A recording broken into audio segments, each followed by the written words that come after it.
Okay, we're live. Welcome to the Bordeaux kitchen every day.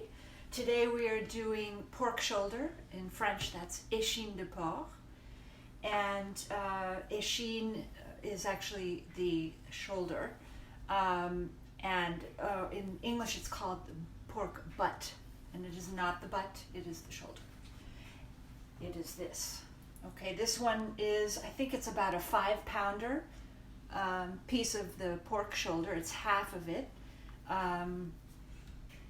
That's what it said on the package. So I guess it's either 1/2 of the beast or 1/2 of the half of the beast. Thank you, Julia. Okay, so as you can see, it's a very fatty cut of meat. And that's what gives it the flavor. But because, like many beasts that kind of bend forward to eat, the front of the animal is a tougher cut of meat, so it needs to be cooked longer. So I'm going to let this thing cook for probably 5 hours until dinner time. If you want to do express, an hour and a half, but that's probably not going to be enough to make a huge piece of meat like this tender. So I would say do, I'd say 2.5 hours for something like this big, 5 pounds. Otherwise, you're going to have, it's just not going to be pleasant to eat. It's kind of like a pulled pork. By the end, it'll just be kind of falling off the bone. And my family's passing by here. So basically, we want a really tender pork. So a long period of time, as it's from the front of the animal. Okay, hey, bonjour Jennifer from Bordeaux, great. Okay, so we're doing Échine de porc. I don't know if you can see it in the title of my live or not. I tried to post that. So let me see if I can remember what we're doing here. So this is my book, The Bordeaux Kitchen, and it's on page 311, pork shoulder cooked in fat. So there's the pretty picture. And the recipe, which goes on for a few pages, and I have a long wine pairing, which I should have read ahead of time so I could advise, but just get the book and then you'll see. Okay, anyway, so here's page 311. We've got the pork shoulder, and some of the ingredients that we're going to be using are a duck fat. And actually, this is fat from a previous échine, which I saved. And you can do that, yes. No fear, don't fear. You can use the fat. You just take it, freeze it, and the thing is, this fat is already infused with all the flavors from this particular dish. This dish was shown to me by my butcher in Bordeaux, with whom I apprenticed, Florent Caricari. And he's now confined, isolated down there in the Basque country where he's from, with his family. And I've done this recipe many times thanks to him. He didn't actually show me, but he described it to me, and then I did it from there. And I've made this recipe probably, 30, 40 times. But I always forget what all the ingredients are. So continuing on with ingredients, we've got some ginger. You can use fresh ginger. It's fun to sort of powder on the powdered ginger. We've got nutmeg, we've got ground cloves, and we have whole cloves, because I like to throw on a little bit of powdered clove. We've got powdered cinnamon and some juniper berries in a little cute baby food jar. And we've got some thyme, which I imported from Germany, Thymian. I've got some garlic, and then thyme, some fresh thyme from the garden, just because I like that.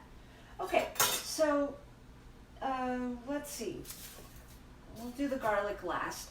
So usually what I do, what you should do the night before, is you put all these ingredients all over, rub them in, or sprinkle them on, cover it. Just do this in a bowl or in the pot you're going to use itself. Oh, there's something in there. I forgot to take that out. Storing other things in my pot. was I saying? Oh, you want to marinate the night or the day before, because that infuses the flavors. And of course, inevitably, I always forget. I could have done this last night, but I did want to show you how I prepare it, which is not, high science here, but I just kind of to go through. It's an easy meal. It tastes great.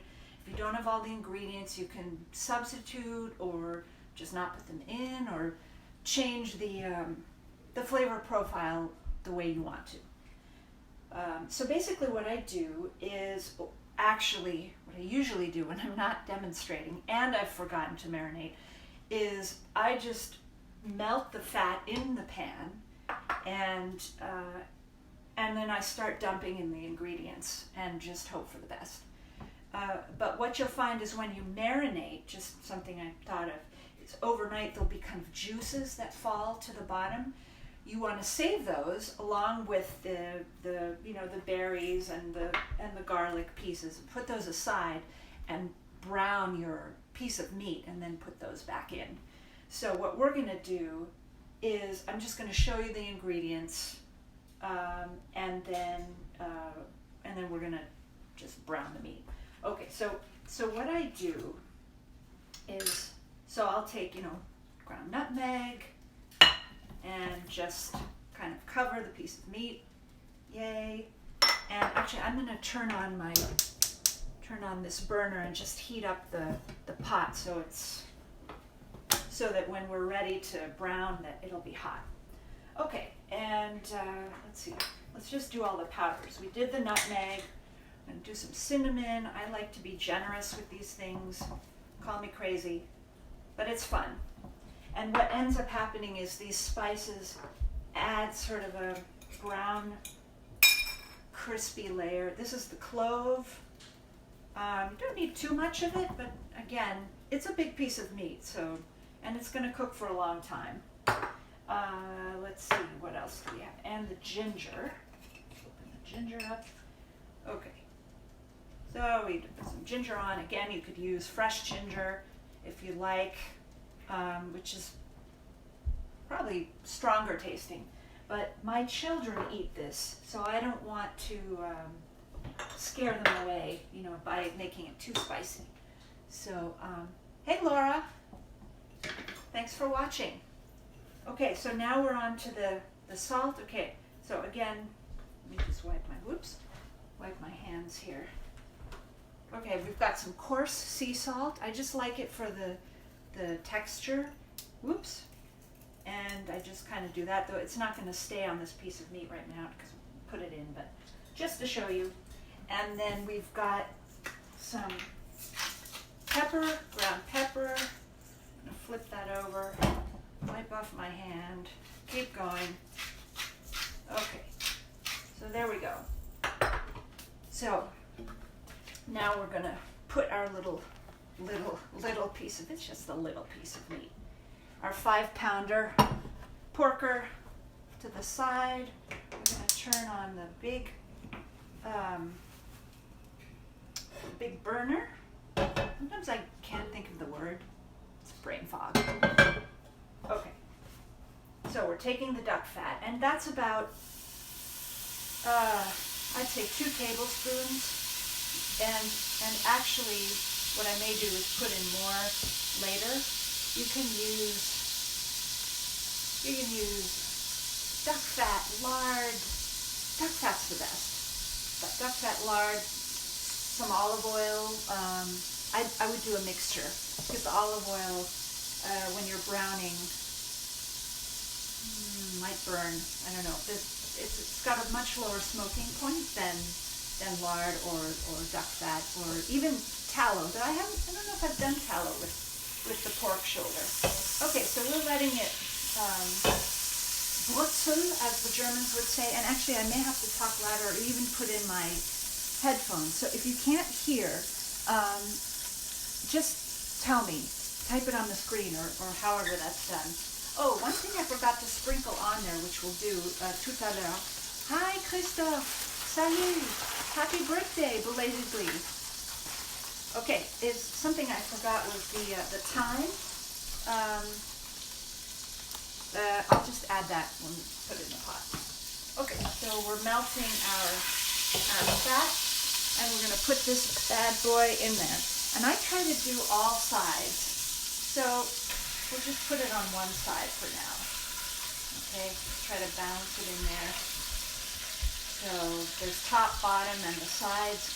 And I'm noticing that the sides, hi Patricia! I'm noticing that the sides don't have any of the nice spices, so I'm just going to take whatever I have here, my cinnamon, my whatever, nutmeg, and more pepper, the ginger. Oh, this is fun. Let's see, what else is this? Clove. Okay, and I also had forgotten the thyme. The thyme. And we're just going to throw some of that on there. Okay, the more the merrier. Okay, so we're going to let that cook brown. And then what I'm going to do is after, say, I don't know, 3 minutes, 2 minutes, I'll turn it on to the next side. And if there are ingredients missing, then I will sprinkle them on. And when I'm done doing all sides, I'll just throw in, the rest of my ingredients. So while we're waiting for this side to be done, I'm just going to take some garlic, and you can use, however many you want. I like a lot of garlic, so 5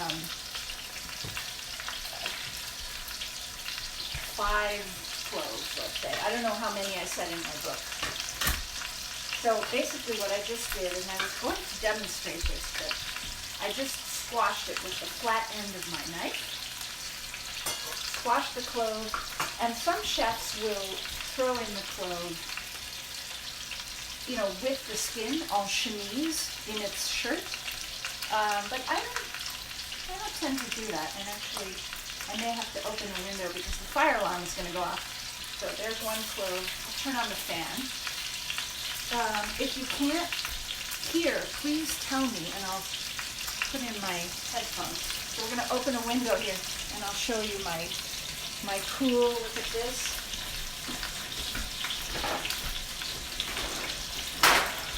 My boom box. Okay, yeah, this is totally down home, right? We're all stuck at home. This is home. I've got my humble little kitchen, and the smoke alarm is definitely going to go off. Okay, so we've got one garlic. Now, what I see is that it's kind of burning. So I'm going to turn down the heat. I'm going to grab my thing. I'm going to turn it to another side. Okay. And then I'm going to find some more fat. Hang on. Let's do, okay. How about this? I've got some leftover bacon fat. Actually, I have more duck fat in the freezer. Where is it? Oh, where is it? Okay, I can't find it. So I'm just using bacon fat. And I'm going to put in some more. You can never have too much fat. Oh no. Okay.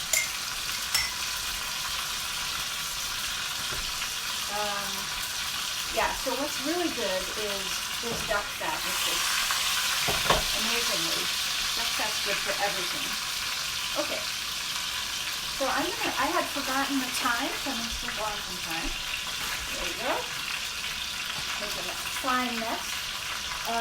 Oh yeah, let's get some more garlic.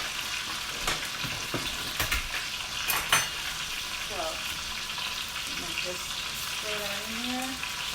Those are pretty big, so I don't need to do that many.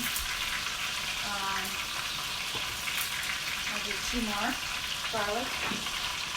It's sweet. Let me see if I can get back here. Maybe if I come back here. Woo! Okay, good.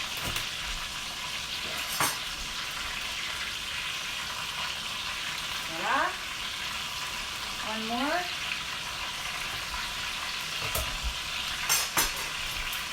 So if you have any questions, just Posez des questions.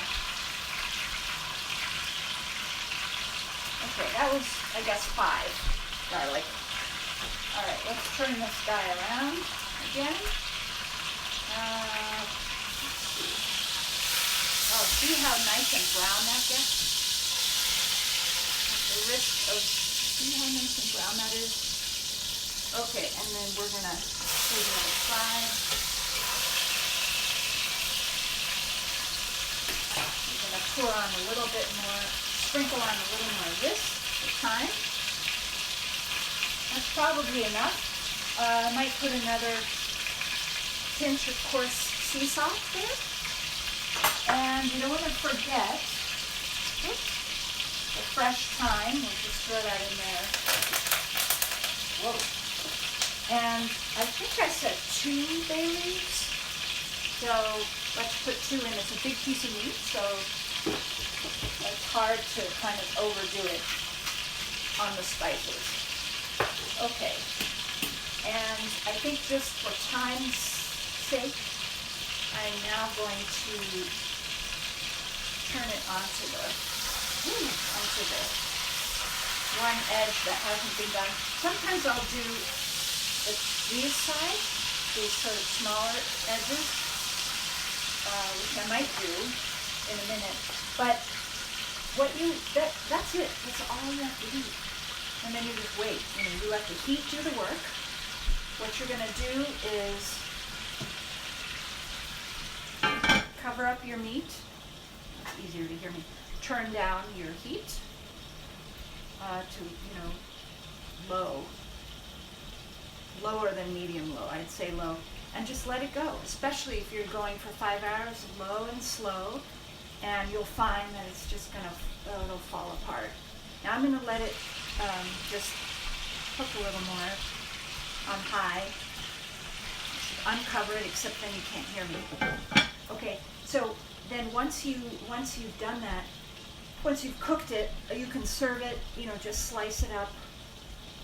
What I do sometimes when I think about it in time is the last half hour to 40 minutes, I'll put in some potatoes, either, maybe about, small potatoes, put them in so they have enough time to warm up and cook through, and also they get infused with the flavors and with the fat.